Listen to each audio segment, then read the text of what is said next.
Last season, Josh Smith helped eliminate the Clippers from the playoffs. Last week, the Clippers announced that they have signed Smith to a one-year contract. A source told ESPN's Chris Broussard that Smith chose winning in a defined role over money. What chances do you give the Clips to win the West now, Stephen A.?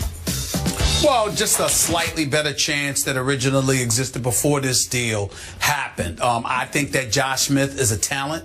I think it never hurts to add him to your squad. I also thought he had a bad rap once he ultimately departed Detroit and left for Houston, because the belief was that he was somebody that was difficult to work with, and that simply wasn't the case, to be quite honest with you, from what my sources tell me.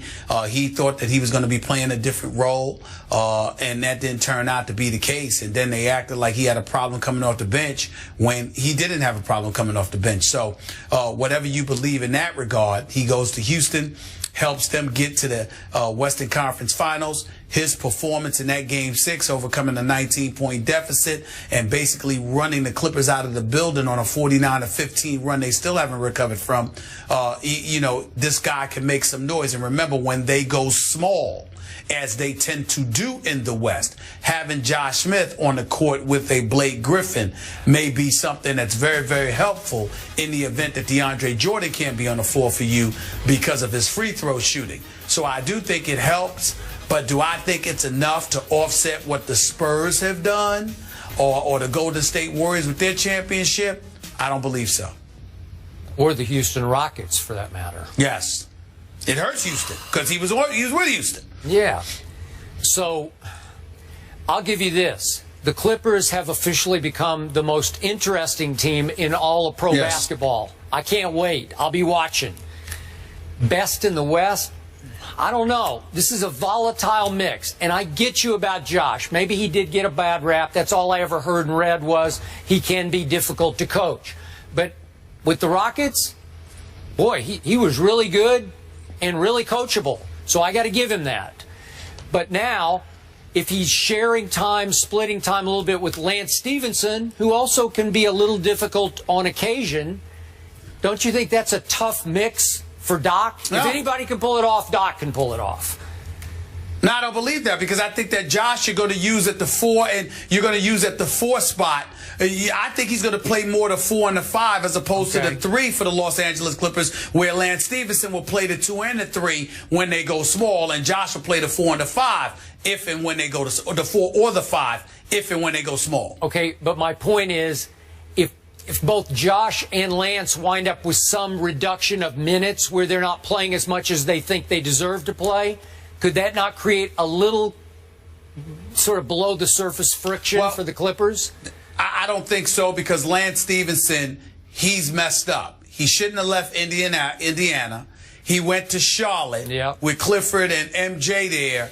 And now this is perceived to be his last chance. If Doc Rivers makes the decision that he can't work with Lance Stevenson is going to be nuclear to a lot of teams in the NBA. True. So he had better be on his best behavior and ready to play, because his career may very well be on the line. Bottom line, on paper, wouldn't you agree the Clippers are way better than they were even last year with this added I think depth? They're better. I think they're better now, way better. I think they're better. But Paul Pierce, I love that move. Yeah, that's true. That will help a lot. Absolutely.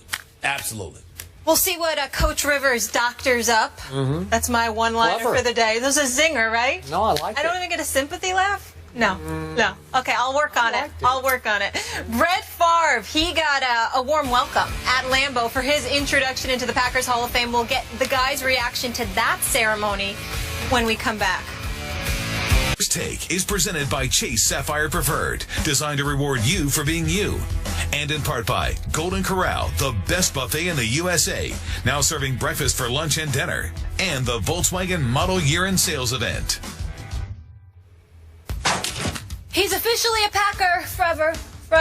Outcast forever. On Saturday, more than 67,000 fans filed into Lambeau Field to give Brett Favre a standing O as he was inducted into the Packers Hall of Fame and his number was retired. It all comes full circle, folks, in Green Bay. Skip Bayless, what was your reaction to this?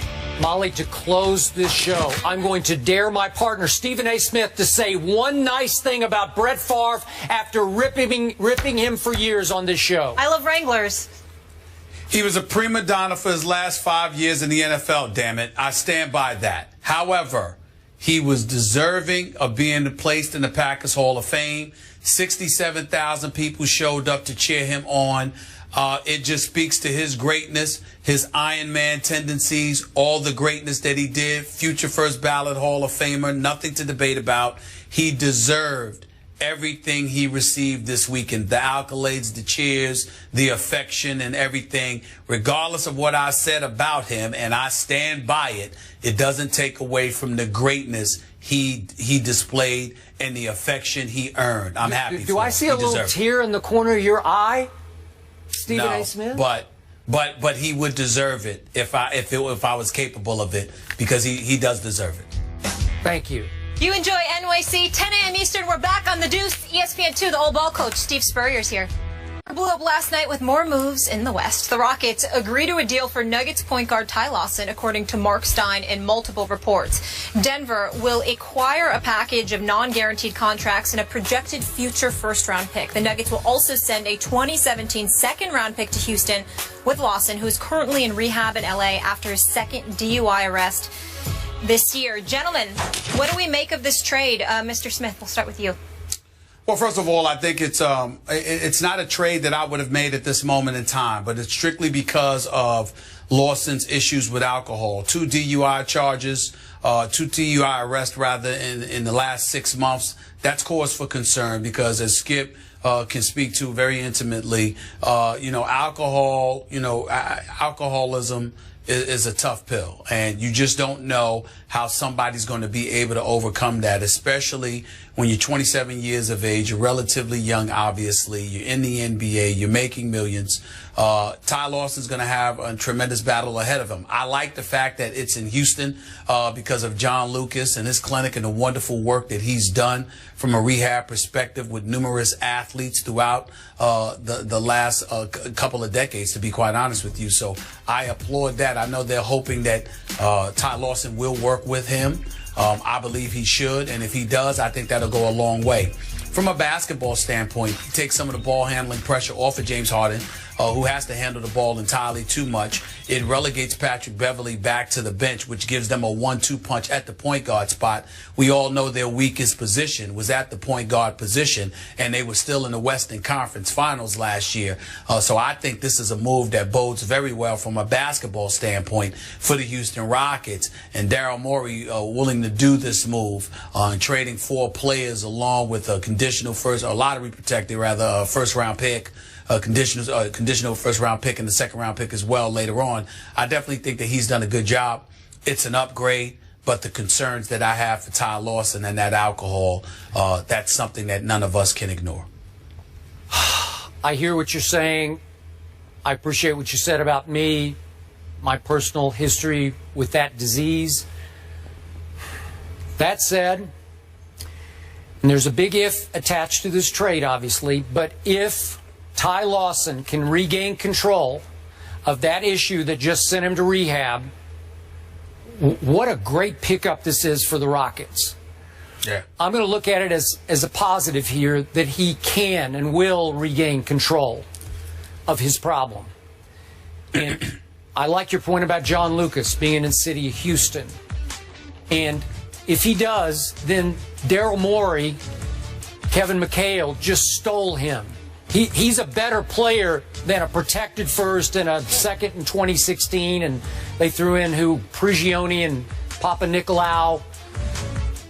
Man, it's a steal for the Rockets, Stephen A., because it's just what the doctor ordered or Dr. Phil ordered. It's perfect for them because, as you say, now that 1-2 punch at point guard, you got an offensive point guard and a defensive point guard, is pretty stout. It takes them up another, not a big leap, but another level. Because, as you say, all of a sudden James Harden can start to play off the ball a little more freely, and with some confidence he can play off the ball. Because those two guys will be pretty good as a 1-2 punch. So I really like the pickup. Obviously, the big if is attached, and that's why they got this deal, because the market had fallen flat for him, obviously, off his DUIs. But if Ty Lawson is Ty Lawson, the former 18th overall pick in the draft, the guy who 2 years ago averaged almost 10 assists a game. Wow, what a sweet pickup for this team. And all of a sudden, the West that is the best in all of our opinions just keeps getting a little stronger and a little stronger. We're going to talk about the Clippers later. They had Josh Smith. Good thing, bad thing, we'll debate that. But still, their talent level is getting stronger. San Antonio, with Kyle Anderson now being the MVP of the Summer League, is just getting stronger by the second. So I really like this move for the Houston Rockets. So do I. So do I. A point of reference, I mean, when I brought up the alcohol and you said that you appreciated that, let's make sure our audience understands, for those who haven't heard you in the past. Yeah. When you talk about you never had any issues with alcohol. You were talking about family members. You want to talk about yourself. So Thank you. Because you said my issues with alcohol. I want to make sure everybody understands. My history. No, you didn't have talked any issues. about it many times on the show. Yeah. And I just want to make sure they knew. I've never had any issues with alcohol because my family had so many issues with alcohol that actually was the best thing that ever happened to me. So thank you for saying that. I just wanted to make sure of that. Number two, Ty Lawson's going to help them pace-wise, too, because he pushes the ball up. He creates tempo. Not only that, he can get to the hole at will, and he can hit the occasional jump shot. Well, shot about 43% from the field. So I just think that this is a significant upgrade where he's concerned, and I think that's a huge, huge plus for Houston. Houston could very well be back in the Western Conference Finals if Ty Lawson, that is Ty Lawson, shows up. But we have to keep our eyes on James Harden. We have to keep our eyes on him because we know he's an MVP candidate. We know that in some people's eyes he deserved league MVP. He was absolutely sensational last year. We know what he can do on the basketball court. But we also know what he did in that closeout Game 6. It was an horrific performance. And now he's making news for other reasons, which I ain't none of my business, but people are putting in the news as personal life. And I just, it could be distractions. Okay? Ain't nothing lawless or anything like that going on. But distractions can creep up. Okay? And he's going to have to watch that because he's still chasing the championship. That's about it. I think collectively we all hope it's a fresh new start for him there in H-Town, both personally and professionally. After the break, he is a 5-time SEC champion and a 4-time national champion. Alabama head coach Nick Saban is here and will join the test. Roll Tide.